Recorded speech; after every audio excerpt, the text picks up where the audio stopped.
Good afternoon. Welcome to DC News Now. Welcome to the news at noon. I'm Shanika Grimshaw. Yeah, and I'm Marielle Carbone in for Mark Hall today. And I'm meteorologist Damon Matson. Welcome, Marielle, Yes, to welcome. the noon show. The first day on the noon show and with a great group of people here, so I'm excited. Oh, yes, you're in for a lot of fun. Damon, he cracks lots of jokes, and he talks about weather, which we need, right? We need, yesterday I wasn't prepared for as cold as it was going to be. I forgot my hat, and I was outside, and I was freezing. So I know today, I think it's feeling even colder, so I had the hat, the gloves, and everything today, Damon. Look, Marielle, I was saying yesterday that normally the cold doesn't bother me, but I was trying to hang up lights over the weekend, and I had to stop for a moment and be like, I got to go get the gloves and everything. It was crazy. It came fast. I feel like it was so warm, and then it's freezing now. Did you drink hot chocolate, coffee, apple cider, anything while you were out? I sat in the car, and I was a little miserable, but we got through it. And today, nothing. nothing. Today, hopefully, better prepared, and I'm inside for a little bit with you guys, so that helps. I'm so happy everyone made it safe, and their car actually started today. Actually, mine did not because it was so cold. I mean, I don't know. I'm guessing it's because it was cold. I mean, the car worked for a whole 8 years through every single winter, and then today decides not to work. So we will see what happens later after work. Well, you made it here, I guess. Uber got me here. Shout out to Uber. Yep. I was going to say, otherwise your car, you might be stalled out and have to spend some extra time with us here at the studio. I need sleep, so I can't spend no more time with y'all. I get that. And I know, Marielle, you just said the cold caught you off guard. Shanika, with the car trouble that I just found out about, you're not liking it. And I know that there are a lot of people out there that, we're just gritting through some of this bitter cold that we dealt with because, folks, it truly did bottom out on Monday night and into this Tuesday morning. Look at those low temperatures across the region. I mean, so close to the single digits. Thank goodness there wasn't any wind out there last night to amplify this. In Frederick, 10 degrees, that low temperature. Martinsburg dropped down to 11. And then D.C., which typically stays just slightly above everybody else, not very far off at a solid 20 degrees. So downright cold to begin the day today, but I know it's still chilly, but we've already rebounded those temperatures quite a bit. Frederick has already jumped up 15 degrees. DC is back up to around 30, and we're starting to notice a bit of a southerly wind developing as we head into the afternoon hours, and that wind is going to help fuel a warm-up that's going to last through the day today and even overnight tonight into Wednesday. So not the warmest day, no, we're not jumping up to the 50s or 60s anytime soon, but we will at least see the middle to upper 30s, and we'll see some sunshine as we head through the afternoon. So not too bad as we try to get through the second half of this Tuesday, but as we head into the day on Wednesday, could there be some precip mixing with those warmer temperatures to try to dampen things? We'll have your full forecast in just a little bit. But Marielle, you said the warmth seemed to have disappeared. Well, it's coming right back. It's interesting. We'll see how long it can last. I hope long. Yeah, me too. I Right. hope it's here to stay. Yep. But unfortunately, I don't think so. All right, Damon, thank you. All right, Marielle, we're going to start with some breaking news out of Prince George's County. Police are searching for a man accused of killing another man last night. It happened on Sheriff Road in the Fairmount Heights area. They say an armed private security guard shot a man inside of the business. That was after trying to break up a fight. He died on scene. And police have identified the man as Donald Hunt, and we are working to learn more on this situation here. So keep it locked here on air, online. You can go on dcnewsnow.com. Anytime we have any updates, we will make sure we bring them right to you. We also will be back on at 4 and 5 today, and it just continues. Yeah, and our Randy Bass, we know, is out there on the scene trying to gather some more information, so she will be with us on air later, as you mentioned, 4 and 5, with some new details on that story. We also have a tragic update that is in Northern Virginia. A missing 78-year-old man. He was found submerged in a car in the Occoquan River. Virginia State Police, they issued a missing person adult alert for Quang Hang on December 3rd. And they say just a few days before that, on December 1st, was the last time he was seen. That was on Point Pleasant Drive in Chantilly. Police don't expect, or they don't suspect, any foul play in that situation, but certainly a tragic incident for family members there, an unfortunate end to that missing persons case there. Yeah, definitely unfortunate. That is not something that we want to cover after, seeing that there's a missing person. And we will continue to follow that story as well. Yeah, we will.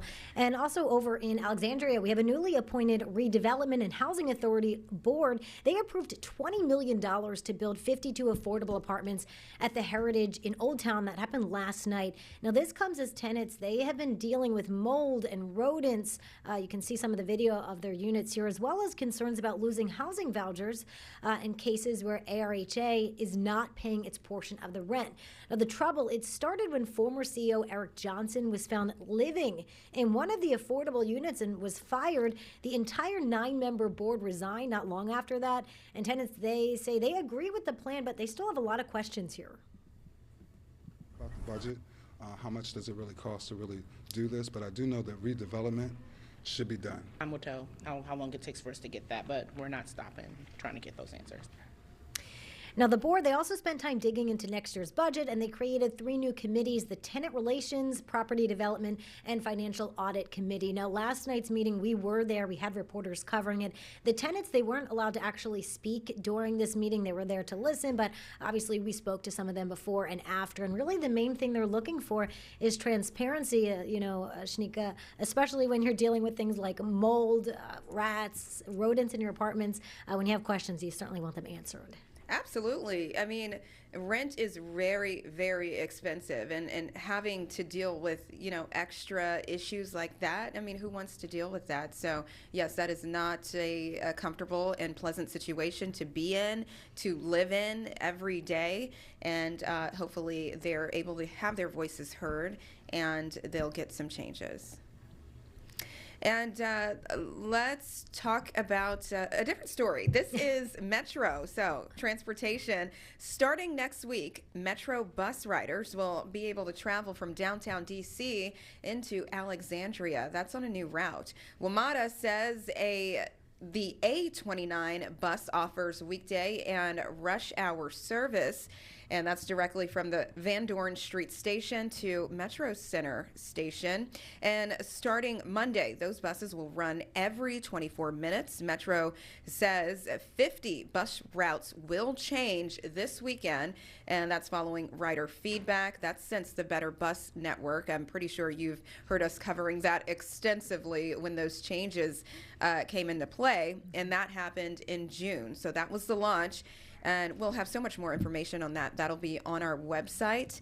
Just go to dcnewsnow.com. Let's move on to a different story, or unless you have some commentary. Yeah, well, what I like about this story is I did a lot of coverage on the Better Bus rollout, and leading up to it, and even in that first week, some of the concerns that neighbors were having was just, if the routes weren't working for them, or some of the routes disappeared entirely, that nobody was listening to them. They couldn't get through to anybody, or, they were hoping for better feedback. So it's nice to see that WMATA is listening and making some adjustments, because so many people rely on public transportation, especially in this cold, as we talked about. You want to make sure you can get to where you need to go and that it works for you. So it's nice to see that they're making these changes. Yes, absolutely. And I mean, I've gotten so much. So I've heard different things, right? Reading comments on social media, our coverage, your coverage. And a lot of people, especially, born and raised in this area, we had the same system for so long. And just seeing the Metro bus routes change, it really confused everyone. No one knew where these buses were even going.